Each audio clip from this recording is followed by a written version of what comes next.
ko'p kerak emas menimcha. Tushib ketadi-da shunaqa. Oshqozoniga umuman tushmaydi, to'g'rimi? Yo'q.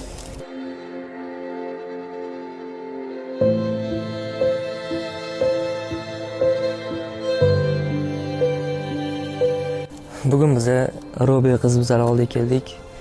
Sharoitlari haqida tushuntiradigan bo'lsam, uylari oddiy. Adalari ishlamaydi. Sababi mana shu qiz kasal bo'lgandan keyin ish ko'ngilga qaramadi o'rtoqlar. Onalari uy bekasi, 4 ta farzandlari bor, shundan shakar hammasi qiz bola. Alloh tomonidan berilgan sinov mana shu jajjigina qizalog'imiz uchun. Ko'rasiz, yegan ovqat oshqozoniga tushmaydi.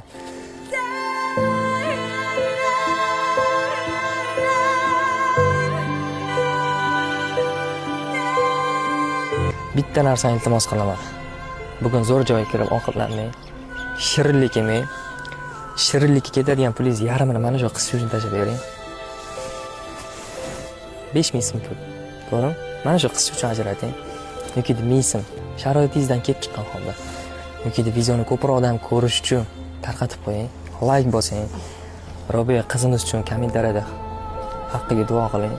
Nasibsa Hindistonga borib tuzalib kelgandan keyin mana shu qizcha og'zidan ovqat yeb oshqozoniga tushadi-yu, ana o'sha videosini joylayman va ana o'shanda o'zingizga o'zingiz aytasiz. Mana shu qizcha uchun hissa qo'shganman deb o'zingizdan o'zingiz faxrlanib ketasiz.